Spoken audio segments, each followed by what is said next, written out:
Bonjour et bienvenue dans cette émission à la découverte de l'Église au Myanmar. Dans ce pays de 55 millions d'habitants, à l'immense majorité bouddhiste et même où le bouddhisme a forgé l'identité nationale, eh bien les chrétiens sont 6%, les catholiques 1%.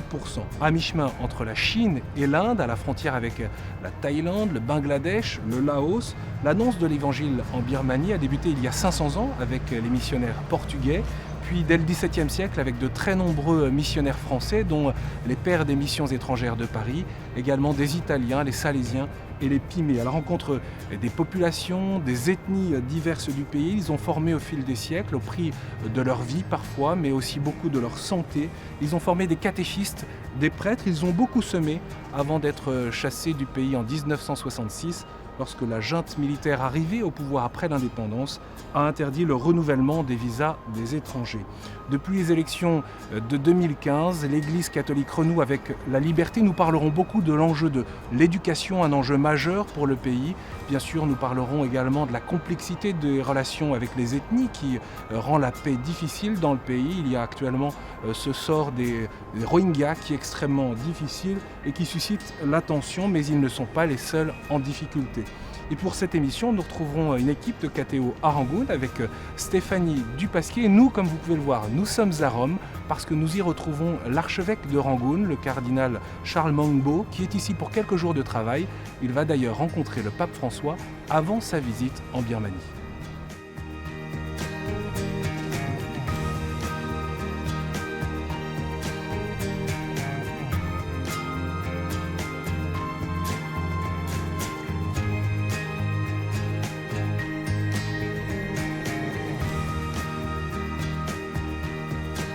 Bonjour Éminence, nice to meet you. Éminence, nous allons évoquer les défis, les perspectives pour cette petite église en Birmanie. Vous allez être notre guide tout au long de ces 52 minutes. Vous êtes archevêque de Rangoon depuis 2003 et cela a du sens, on peut le dire, de se retrouver ici à Rome parce que le pape François a choisi de vous créer cardinal, c'était en 2015. On peut citer ces mots qu'on entend au moment du consistoire quand vous recevez la barrette rouge. Quand le cardinal est appelé à être proche collaborateur du pape, il est aussi appelé à être témoin de l'évangile avec force, et je cite, « au point de donner son sang pour le développement de la foi chrétienne, pour la paix et l'harmonie au sein du peuple de Dieu et pour la liberté et l'extension de la Sainte Église catholique romaine. » Cette couleur rouge, celle du sang donné pour l'Évangile, je crois qu'elle a du sens en Birmanie. Quand j'ai reçu le chapeau rouge, le pape François m'a dit que nous étions une petite minorité. Mais le fait que le chapeau ait été donné rouge, c'est la couleur du sang, vous savez. Donc, malgré les difficultés, malgré le fait que nous soyons peu nombreux, nous devrions être capables d'offrir notre vie pour l'Église et pour le pays.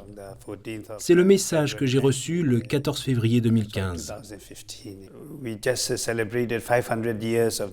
Nous venons de célébrer les 500 ans de la présence de l'Église catholique. Nous avons commencé à compter à partir du tout premier missionnaire. Plus tard, il y a 150 ans, les missions étrangères de Paris, les MEP, l'Institut pontifical des missions étrangères d'Italie et d'autres religieux sont arrivés en force. Mais en 1965, tous les missionnaires ont été expulsés par le général Ne Win, qui était en train d'instaurer le socialisme au Myanmar. L'Église a été très impliquée dans l'éducation, dans la mission à l'égard des chrétiens, et bien qu'après 1965, notre nombre ait été limité, la présence de l'Église catholique s'est accrue dans différentes régions habitées par les ethnies. De 350 000, nous sommes passés à 700 000. En comparaison, la Thaïlande est restée à 350 000. Donc notre nombre a été limité. Nous avons suscité les soupçons à cause de nos contacts avec l'étranger, comme le Vatican, mais nous avons survécu. Bien que nous soyons petits, nous sommes très appréciés aujourd'hui, à la fois par le gouvernement et par le peuple birman.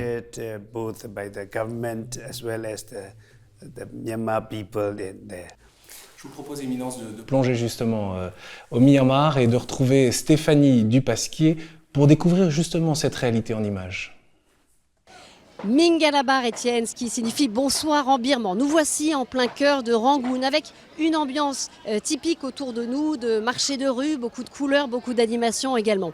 Alors les catholiques que nous avons rencontrés tous ces jours-ci, eh bien, ils attendent bien sûr avec impatience la venue du pape François. Ils nous l'ont tous dit, une visite qui aurait été totalement inimaginable durant la dictature militaire. On va faire un petit retour sur l'histoire de l'Église. Vous le disiez, Étienne, elle est apparue en Birmanie il y a 500 ans avec les missionnaires portugais.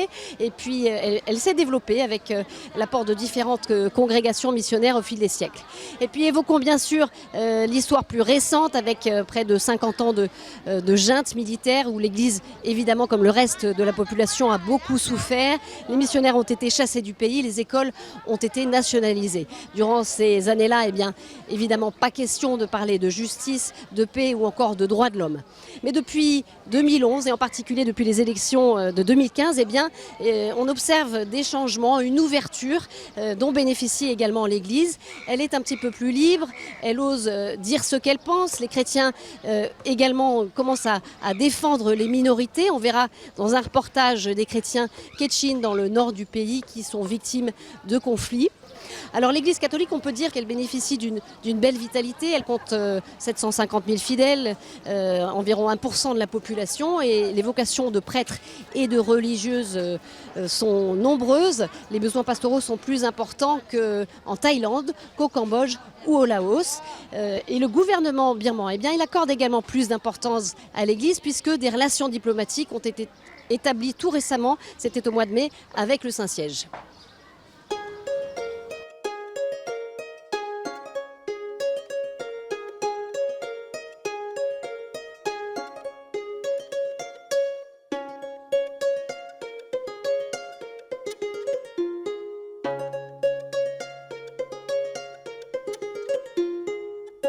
On va tout de suite découvrir qui sont les catholiques de Birmanie, comment vivent-ils leur foi dans un pays à près de 90% bouddhiste, quels sont aussi leurs défis dans une société en transition. Marine Le Boulanger est allée à la rencontre d'un prêtre et d'une jeune laïque. On écoute leur témoignage. My father is Buddhism and my mother is Catholic, and I was Buddhism till I was 13 years old. My father is so strong. He never let me to go to church, even in Christmas time. One day, my sister came to me and she told about Jesus. So then my Christian day started, and I accept Jesus as my savior. Later, my mom, she also a Catholic, but she is not too much burned for Christ. Then she saw me. I was so hot for Jesus. I was so fire for Jesus. So she also want to know about Jesus more. I always testify around my friends, but I was so scared to tell my father of my conversion. I know inside, I'm very sure he accept me as a Christian. I believe that one day he will come to church with me and with my mother. Yeah. I never talk about Jesus. It's okay. It's okay. They view me as an ordinary person. Sometimes I share about Jesus and they see me like a strange person. Hey, what's he talking about? What's she talking about? In my heart, I had a burn for that. God calls me to serve for Him. So 2012, I start my youth ministry. It's called Hallelujah Youth Center. And I start with a small people and small group. I think 4 or 5 people at least. So we praise God and we testify how He good for us, how He good in our lives, and then we share the words. Now 50 or 70 youth come with us and they also praise Jesus, and then they go back to church and they revive the church. I want my church, especially the youth, to have a personal experience with God. You know, in 1988, there was a political riot in our country. At that time, I was in the high school. So many of my friends, they were doing politics. So my parents were afraid that I will involve in politics. They were afraid of my future, and they consulted me whether I agreed to go to the seminary. At that time, I was only 14, so I didn't know much about the priesthood and salvation of souls and so forth. And when I got there, I met very good priests. They preach what is vocation, what a student must have what is the right intention of vocation, and they taught us a spiritual life. So I slowly I began to I'm interested in the priesthood, and I'm trying my best. So the first teachers, those priests, were really godfathers for me. Because of them, I became a priest. In the previous years, under the socialist government and the military government, they control everything. We were brought up under fear. Now we're released, so we can express our opinion. We have the freedom of expressing oneself. The best example I can I can indicate you is your visit, and now you are interviewing me. This is the best example. In the previous year, it was totally impossible. For half a century, also we were cut off from the outside world. Now we have a civilian government. At the same time, the country is opened up, and international family notice us. And the most of all, our the visit of our Holy Father highlight who we are and what we are doing. So personally, I feel very much encouraged.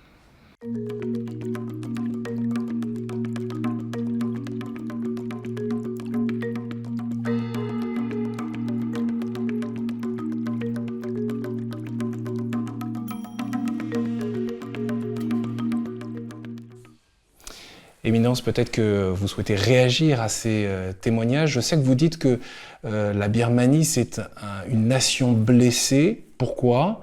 Est-ce que l'Église aussi est blessée en Birmanie? Yeah, especially these past 60 years.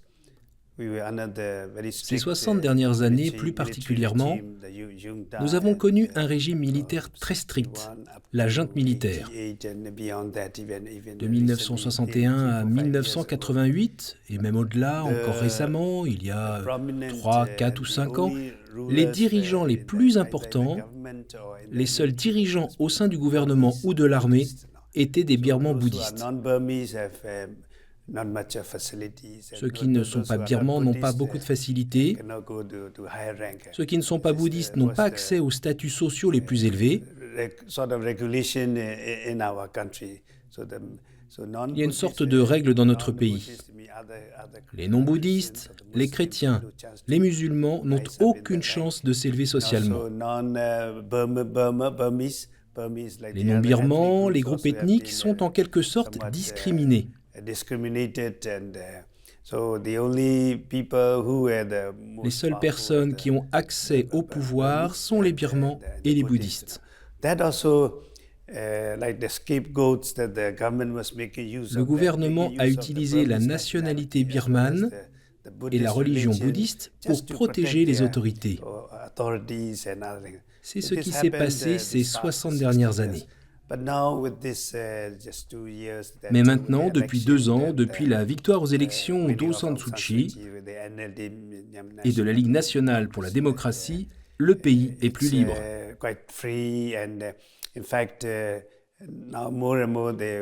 En fait, de plus en plus de gens jouissent de la liberté d'expression. Ils commencent à respirer un air nouveau, un air libre, un air frais. Que devient la fameuse expression Amyo Bata Tatana qui signifie, je peux le traduire, hein, donc une race, une langue, une religion, c'est-à-dire une race, la race birmane, une langue, la langue birmane, et puis une religion, la religion bouddhiste, parce qu'en même temps que cette liberté retrouvée, grandissent aussi des mouvements bouddhistes fondamentalistes. Comment vous observez cela? D'un côté, la liberté d'expression est une bonne chose. Mais de l'autre, les moines bouddhistes extrémistes ont commencé à diffuser dans leurs prêches des discours de haine, en particulier contre les musulmans du pays. Nous sommes 80 à 85% de bouddhistes, alors que les musulmans représentent 600 personnes. Comme nous avons un profond respect pour les responsables religieux, que ce soit les chrétiens, les catholiques ou les musulmans, les moines bouddhistes en particulier prêchent à destination des gens simples, qui aiment les suivre et qui les croient.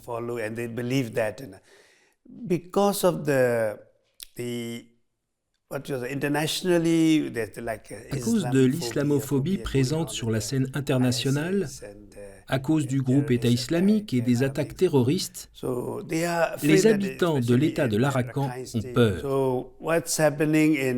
Ce qui se passe dans le monde, comme en Arabie Saoudite, en Iran, en Irak, les moines bouddhistes sont déterminés à faire en sorte que les musulmans, que l'islam, ne puissent pas prendre le pas sur la majorité bouddhiste. Donc à cause de cela, des extrémistes sont apparus. Il y a beaucoup de moines qui sont allés vers les extrêmes et qui nourrissent une forme d'aversion à l'égard de la communauté musulmane.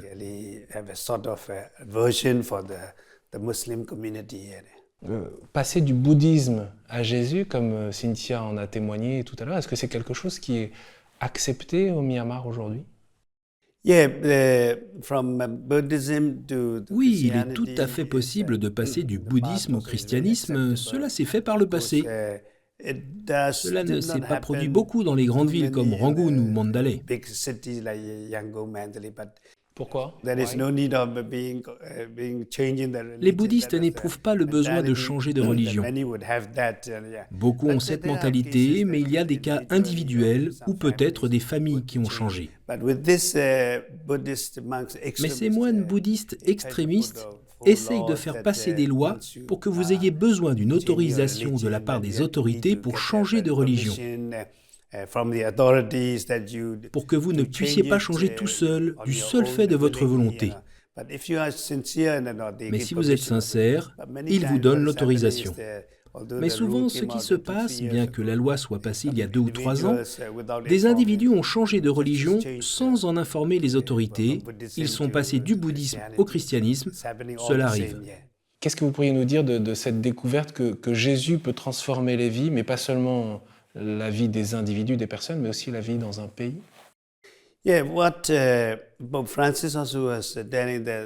Oui, le pape François a dit que le défi le plus important de notre vie, celui que nous devons relever en priorité, c'est notre rencontre personnelle avec Jésus. C'est celui-là. Donc pour moi, j'essaie de me concentrer, quelle que soit l'activité, l'école, la mission ou même l'agitation dans le pays, je dois faire attention à ne pas perdre de vue cette rencontre personnelle avec Jésus. Donc je dirais que même dans notre pays, bien que nous soyons toujours une petite minorité, nous devons être la lumière du monde et le sel de la terre. Avec cette petite minorité, nous devons être assez courageux pour proclamer Jésus. Donc, malgré toutes les difficultés auxquelles nous avons dû faire face, malgré tous les problèmes qu'il nous reste à régler, Jésus est la personne qui pourra réellement changer le cœur et l'esprit des gens. Plus particulièrement, nous croyons que le Christ pourra changer le cœur du personnel militaire, des généraux de notre pays. Et maintenant, justement, on parle des difficultés terribles que connaissent un certain nombre de minorités. On entend beaucoup parler des Rohingyas, minorités contraintes à l'exil, au Bangladesh, et puis ces derniers mois notamment, est soumise à de nombreuses persécutions. Je vous propose de retrouver à nouveau Stéphanie Dupasquier sur la réalité des différentes ethnies dans le pays.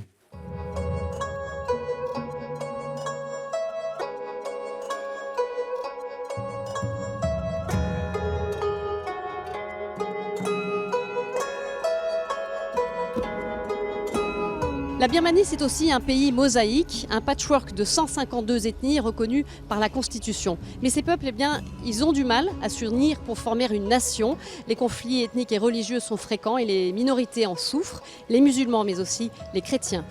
À Myitkyina, dans l'extrême nord du pays, un conflit oppose l'armée gouvernementale aux rebelles Kachin. Ils demandent plus d'autonomie. Ce conflit a provoqué le déplacement de population. 120 000 chrétiens Kachin vivent dans des camps de déplacés. C'est un reportage de Rémi Favre.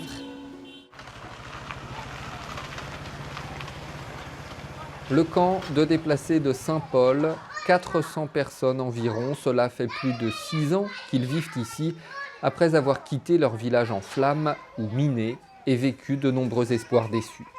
Un accord de cessez-le-feu, des négociations, tout cela n'a pas empêché le conflit de s'éterniser.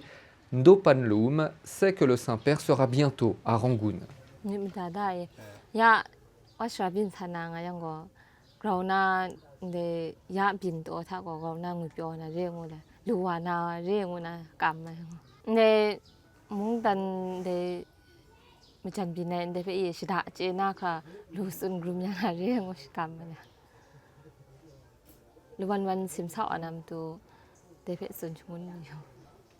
L'arrivée d'Aung San Suu Kyi au pouvoir lui avait donné de l'espoir, mais la dame de Rangoon n'a pas réussi à négocier la paix pour le moment. Ndopanloum a par contre pleinement confiance en l'Église catholique qui la soutient depuis 6 ans dans ce camp.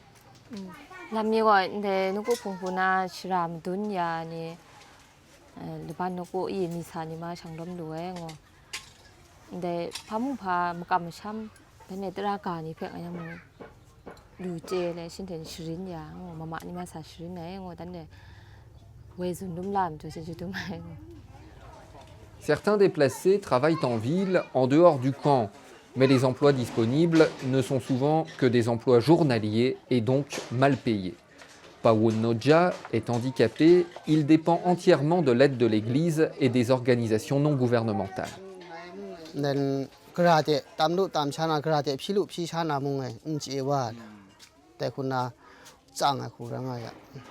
Et de fait, l'aide diminue. KMSS, la branche locale de Caritas, dépense 3 à 4 millions de dollars par an pour venir en aide aux déplacés, comme l'explique son directeur.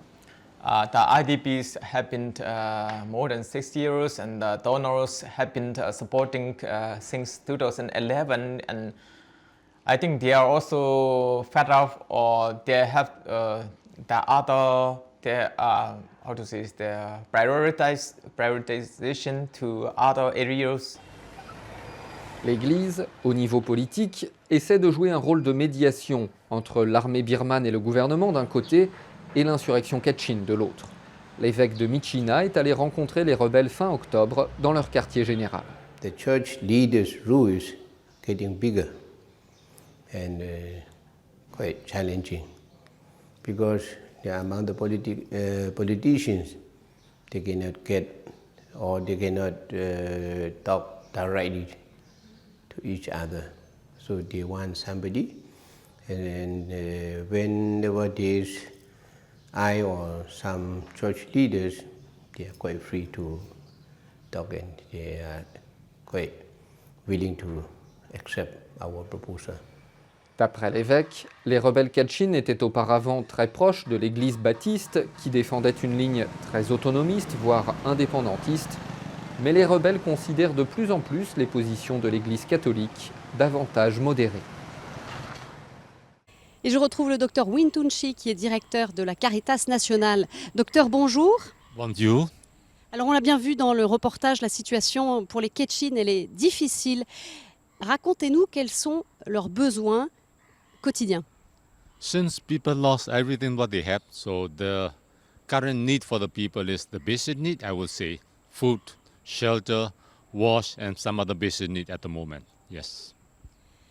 Vous vous êtes rendu sur place dans l'État Kachin. Qu'est-ce que vous avez observé et qu'est-ce que vous ont dit les déplacés? I think after 6 years, people are really frustrated with the situation. They stay in a very tight, narrow space. They said that we want to go back home. How can we help them? So living in the camps is no more suitable for them. So they really want to go back to their respective places, and also they want to establish some things which is more meaningful for them. in spite of receiving hand-out delivery assistance. So that's why we are initiating some alternative solutions. Yes, we are still providing some basic humanitarian assistance. At the same time, we are trying to help them to come up with some alternative solution where they can stand out on their own so that their life becomes more meaningful. Pouvez-vous nous décrire ces solutions alternatives? I met the ladies when I visited the camps. She said that I have children. I lost everything, but she said that I cannot just stand and sit there and just receiving what we are providing. She said that I want my children a more meaningful life. I want my children to become free in a way of going into their future. So she said that this is not a very good example. I want to do something for my child, for my children on my own.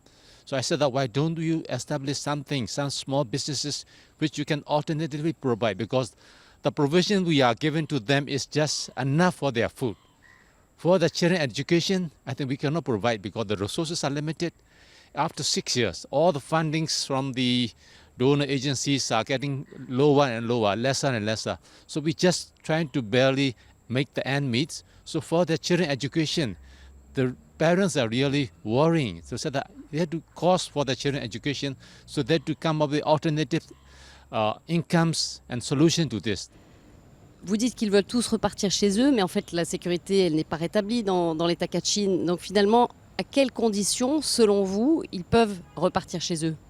Now I think the churches are having close coordination and also dialogue with the warring parties. So promisingly, the possibility of return, resettlement, relocation becomes a kind of possibility for us. Selon vous, finalement, comment est-ce que la Birmanie, qui est marquée par des conflits qui durent depuis des décennies, eh bien, comment est-ce que ce pays peut retrouver la paix? Yes, I'm 54 years old. Our country has been under Iron Curtain or dictatorship even before I was born. Our country has been under dictatorship for 60 years. So 6 years before I was born, I think there is already Iron Curtain or dictatorship. So we have been suffering a lot in the past. So now we just see the dawn of democracy. Yes, this is the time for us to change. But naturally, I think in a country like us, there are so many diversions, so many problems ongoing. So when you look at this situation, I think we have to look at it from the holistic manner. There are problems. You have to focus on the problem. For example, Kachin problem, Rohingya problem in some other areas. You have to look into this area, but you have to look at the historical long-term perspectives. And also you have to work very patiently because we destroyed our country in the past 60 years. How can we rebuild our country in 2 years' time? How can we expect the newly elected democratic government to rebuild our country in this 5 years government official kind of lifespans? Impossible. That's why, as my Catholic leaders, Cardinal Charles has mentioned, be patient with the situation, be courageous, and be not lost hope and lost track because of the acute crises happening. Because all those acute crises are leading us into the wrong direction, and we lost track of our democratic transition. Merci beaucoup. You're welcome. Éminence, est-ce que vous pensez que vous allez voir la paix de vos propres yeux? Yeah. Peace is possible. Oui, la paix est possible. C'est la seule façon pour nous de construire notre nation. Comme nous l'avons entendu, ces 60 dernières années, initialement un de nos dirigeants, le Premier ministre UNO dans les années 40 et 50, a déclaré le bouddhisme religion d'État. Il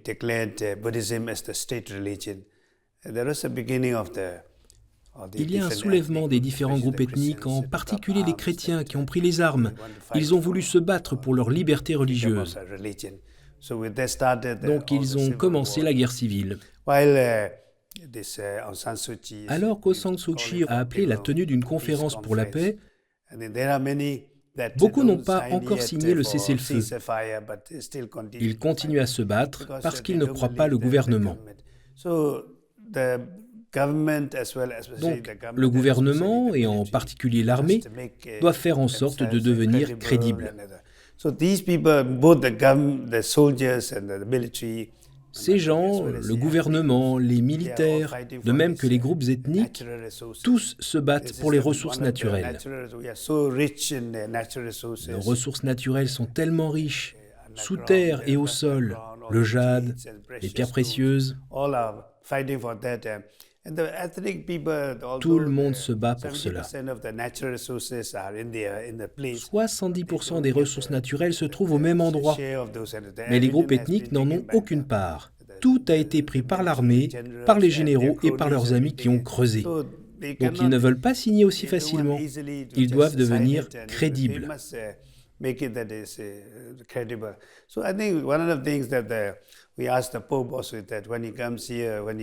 Une des choses que nous allons demander au pape quand il viendra au Myanmar, en particulier pour travailler à la paix et au dialogue, c'est que la paix soit possible. Que l'armée, le gouvernement ainsi que les groupes ethniques, ces trois entités, doivent s'écouter les unes et les autres et se faire confiance. Vous êtes, on le sait aussi, on parle beaucoup là des Kachin à l'instant, mais l'opinion mondiale, internationale, a les yeux braqués sur la situation des Rohingyas. On sait que c'est ce groupe ethnique qui a été forcé à l'exil, persécuté. Comment on peut en arriver à de tels drames aujourd'hui? D'ailleurs, la plupart de la population aujourd'hui est au Bangladesh. Of course, what they call themselves Rohingyas, but this term Rohingya. On les appelle les Rohingyas, mais ce terme, Rohingya, est très contesté. Il n'est pas utilisé par le gouvernement, ni par les militaires. Même les bouddhistes ne les appellent pas Rohingyas. Rohingya veut dire citoyen de l'État Khain. Donc en utilisant ce terme, vous les reconnaissez officiellement comme citoyens du Myanmar. Ils sont environ 2 millions. 1 million habitent au Myanmar, l'autre million dans les pays alentours, au Bangladesh, en Inde et en Indonésie. Bien sûr, avec les violences récentes, la moitié d'entre eux sont en exil. Donc ces Rohingyas ont été un peuple sans État pendant de nombreuses années. Tout au long de leur histoire, ils ont connu depuis plus de 200 ans des mouvements d'aller et retour entre le Bangladesh et la Birmanie, n'obtenant jamais ni la nationalité birmane, ni la nationalité bangladaise.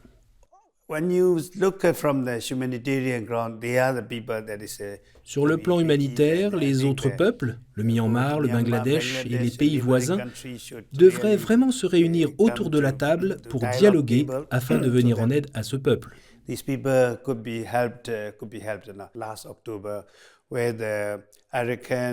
En octobre dernier, quand les Rohingyas, l'armée du salut, peut-être quelques centaines d'entre eux ont attaqué 30 postes de police. Ils ont utilisé des couteaux et d'autres armes légères, mais l'armée est venue en force, a bombardé par hélicoptère, a tiré et incendié. C'est sans comparaison. Donc il est vrai que cela n'aurait pas dû arriver. L'armée aurait dû protéger davantage. La sécurité est une chose, mais on ne doit pas en venir à tuer autant de gens. En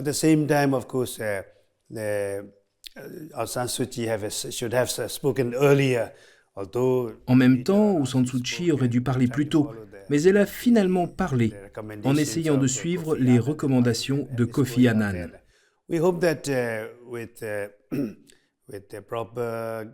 Nous espérons qu'en suivant les bonnes orientations et en accordant l'attention nécessaire, beaucoup pourront revenir, être respectés, se déplacer librement et d'autres choses aussi.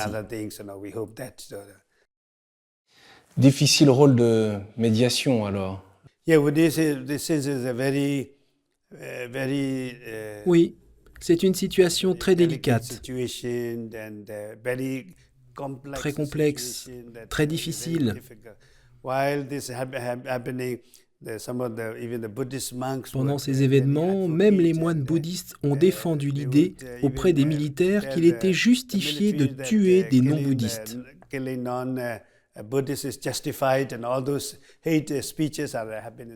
Des discours de haine ont été proférés, donc c'est très difficile pour l'Église. Mais en même temps, même les musulmans se sont rendus compte qu'il n'y avait pas d'autre voie pour les soutenir que celle de l'Église catholique. Nous faisons notre possible pour que notre voix soit entendue par le gouvernement, l'armée, la communauté bouddhiste, ainsi que la communauté musulmane. Nous faisons notre possible avec notre courage, avec les moyens que nous avons. Et maintenant, je voudrais qu'on aborde un dernier aspect qui est un grand chantier, un immense défi pour le pays, c'est la question de l'éducation. Il se trouve que pendant plusieurs siècles, l'Église catholique s'est très engagée dans l'éducation de la jeunesse. Je vous propose de retrouver des reportages parce qu'avec cette liberté retrouvée, eh bien, l'Église s'engage à nouveau dans ce domaine. Je vous propose de regarder.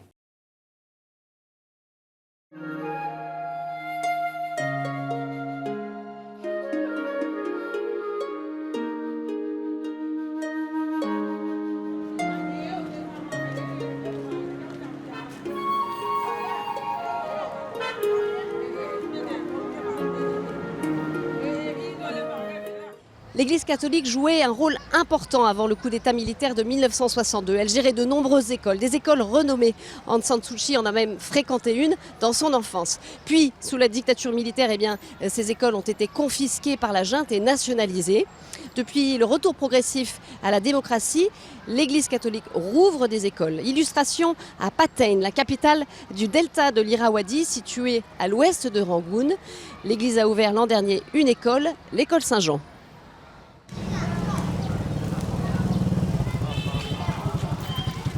Une école toute neuve, ouverte depuis juin, 8 classes qui accueillent des enfants de 10 à 13 ans.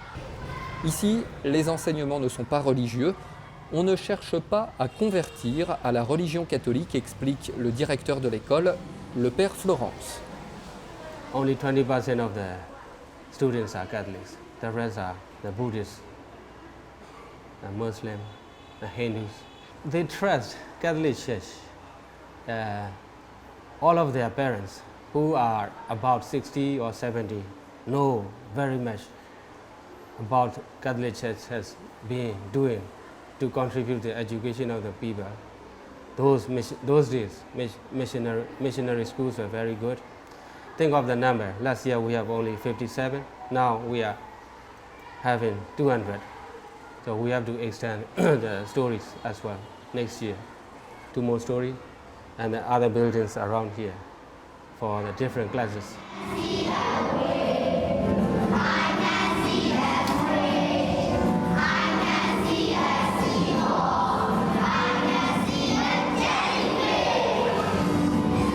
Ceci est un cours d'anglais. Ici, on joue, on danse, on participe et on apprend finalement sans vraiment s'en rendre compte. Do Rosaline, la professeure, près du tableau blanc, enseigne à des élèves de tous les âges. This school is better than and the government school better than the government school here in the city because in government school they do not teach the student like they just force the student to memorize the subjects. So the student have to memorize the subjects and whether they understand the subject well or not. They just memorize. After that, they take the exam. After the exam, they forget all of them. And for me, I try my best. I make my best effort so that the student will not forget all of the things that they learn in this school. I try my best. I make my best effort. Echanmie, cette élève bouddhiste de 12 ans, fréquente l'école Saint-Jean depuis mars. Elle apprécie particulièrement le cours d'anglais.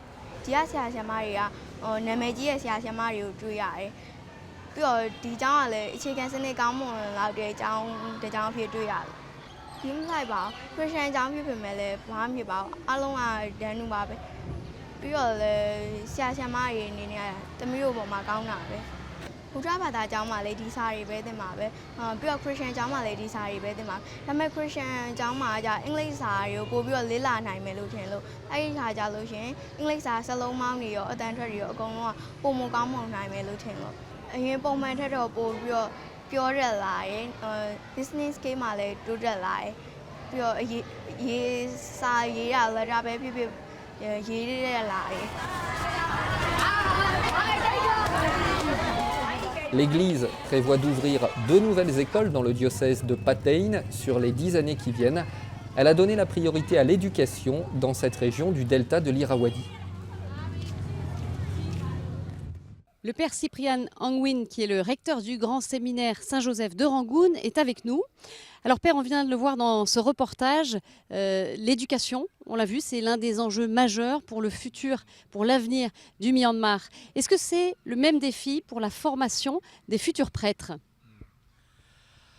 I think education is one of the most important challenges, even for the education of the future priests, because the students here who study theology here, they have studied outside, and then in the government schools they had to study everything by heart. They memorize whatever they have to study, and then the exam is always written exam. Whatever they memorize, they write down. So I think that's the temptation we can say. Even in the seminary, when they study theology, if possible, they want to memorize everything. And then, so what is really the poor education is that they don't know how to be critical to the situation, to the information they get, and then I think that's the big challenges. So even in the seminary, we have to face that challenge.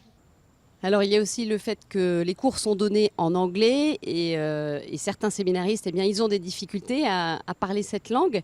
J'imagine que c'est un défi. Comment est-ce que vous faites face à cela? Yes, the foreign language is difficult, not always difficult, the second language. But anyway, we try our best, and then on the part of the professors also, we try to explain and in English. And we encourage the seminarians also to speak English, even in this seminary compound, even outside the classes. We encourage to speak English, read the English books, and all the time to follow the television in English and everything, yes. Quels sont selon vous les besoins pour que les futurs prêtres de votre pays reçoivent une formation solide? I think first one is, of course, a solid spirituality and sound psychology. That's important. The education also important, so they have to know what is what. They have to know very thoroughly. And I think the most important in Myanmar is they have to be, to have a solidarity with the lives and the difficulties of the youth. They have to engage a lot with the lives and the difficulties of the people. I think that's the most important one, I think, in the pastoral life, because all are the diocesan priests here. The spirituality of the diocesan should be with the people, I think. Yeah. Dernière question, comment la petite église catholique ici en Birmanie peut-elle contribuer au développement du pays, en particulier en cette période incertaine? I think we need a well-organized, maybe I don't know, contribution, I don't know, but each parish priest are more or less, I think, contributing. For example, regarding the education of the children, and then also even the adults, and they try to promote the education, whatever they can. So in that sense, also they help a lot. And then also regarding the justice, and then so I think some parish priests, they get involved very much in that also. So in that way, they can contribute for the country or something. Yeah.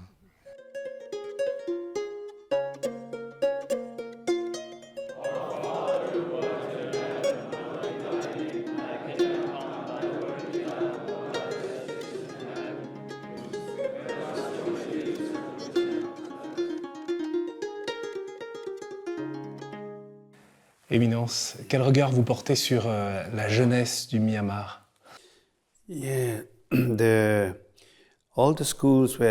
Toutes les écoles ont été nationalisées après 1965.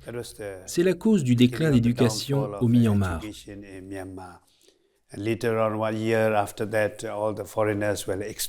Après cette année, tous les étrangers ont été expulsés.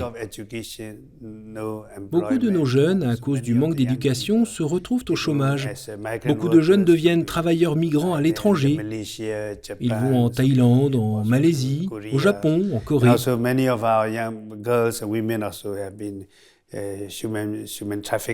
Beaucoup de nos jeunes filles sont victimes de traite humaine, en particulier en Chine, où sévit la loi de l'enfant unique.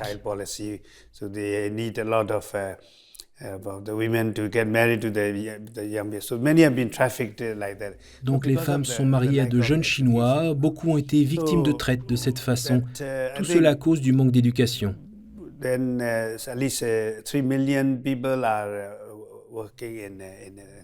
Donc je pense qu'au moins 3 millions de personnes travaillent en Thaïlande comme travailleurs migrants. Beaucoup deviennent esclaves en mer, dans l'industrie de la pêche. Tout cela à cause du manque d'éducation. Donc avant les années 60, le Myanmar avait un système éducatif très avancé. Pour améliorer le sort de notre jeunesse, l'éducation est notre priorité numéro 1. Récemment, l'Église, avec tous ses évêques, ont défini 5 plans pour construire la nation. Le premier est l'éducation, puis le dialogue interreligieux pour construire la paix dans le pays. Puis il y a l'émancipation des femmes, puis les droits des minorités ethniques, le dernier étant l'intégration du développement humain dans les missions.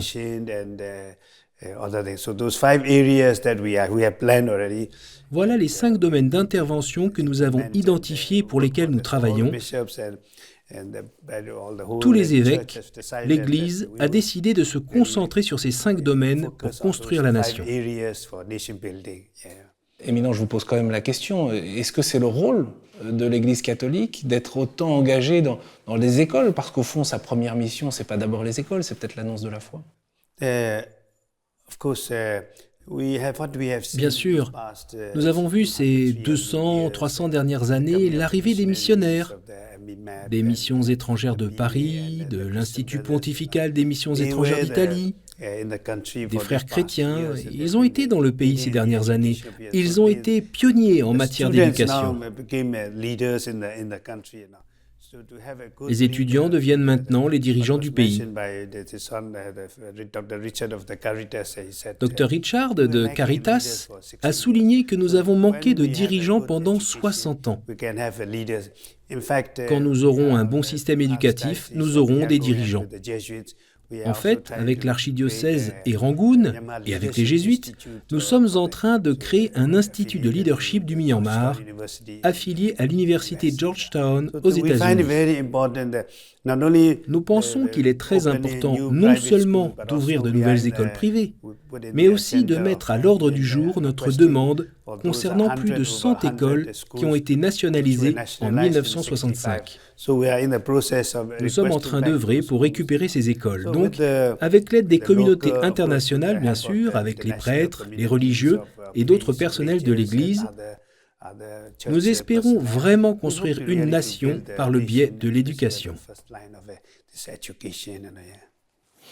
Un dernier mot, le pape François vient visiter votre pays. Quelques heures. Qu'attendez-vous de cette visite? Et puis ici, à Rome, vous allez rencontrer le pape avant qu'il ne vienne en Birmanie. Qu'est-ce que vous allez lui dire? La devise de cette visite est très claire, amour et paix.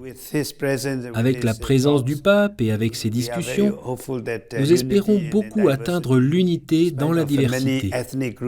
Malgré la présence de beaucoup de groupes ethniques, malgré les différentes religions, nous espérons insuffler l'amour à l'intérieur de nous-mêmes, l'amour dans les différences.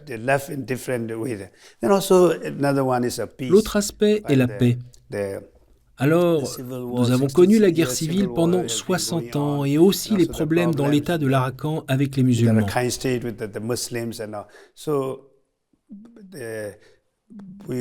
Donc nous espérons que le pape encouragera la tenue d'une conférence de paix pour faire travailler ensemble les militaires et les différents groupes ethniques pour trouver des solutions pour obtenir la paix. La paix est possible. Et bien sûr, il mentionnera les différents problèmes rencontrés par l'État Kachin et l'État de l'Arakan. Il a une pensée spéciale pour les personnes qui se trouvent aux périphéries, celles qui souffrent. Il ne critiquera ni n'attaquera personne, mais nous espérons qu'avec sa présence, il encouragera l'action du peuple ainsi que celle de l'armée et du gouvernement.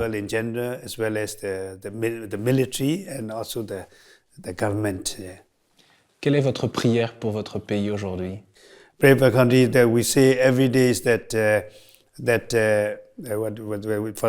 Chaque jour, avant la venue du pape,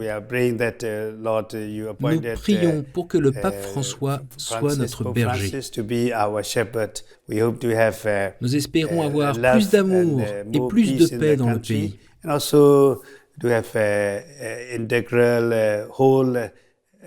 Nous prions aussi pour que notre pays parvienne à un développement complet.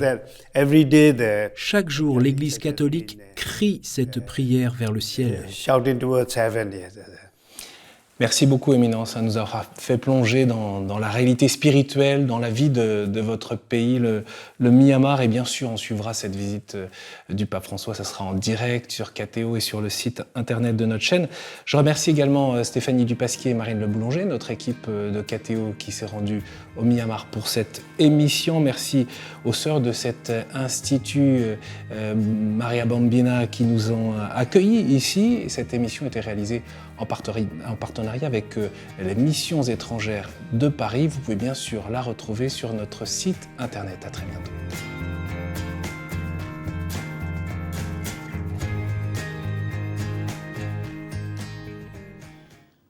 Cari amici, mentre mi preparo a visitare il Myanmar, desidero inviare una parola di saluto e di amicizia a tutto il suo popolo. Non vedo l'ora di potervi incontrare. Vengo a proclamare il Vangelo di Gesù Cristo, un messaggio di riconciliazione, di perdono e di pace. La mia visita vuol confermare la comunità cattolica del Myanmar nella sua fede in Dio e nella sua testimonianza nel Vangelo, che insegna la dignità di ogni uomo e donna ed esige di aprire i nostri cuori agli altri, specialmente ai poveri e ai bisognosi. Nel medesimo tempo desidero visitare la nazione con spirito di rispetto e incoraggiamento per ogni sforzo volto a costruire armonia e cooperazione nel servizio al bene comune. Noi viviamo in un tempo in cui i credenti e gli uomini di buona volontà sentono sempre più la necessità di crescere nella mutua comprensione e nel rispetto e di sostenersi l'uno all'altro come membri dell'unica famiglia umana, perché tutti siamo figli di Dio. So che molti in Myanmar lavorano molto per preparare la mia visita e li ringrazio. Chiedo a ciascuno di pregare affinché i giorni nei quali io sarò con voi possano essere fonte di speranza e di incoraggiamento per tutti. Su di voi e sulle vostre famiglie invoco le divine benedizioni di gioia e di pace. A presto.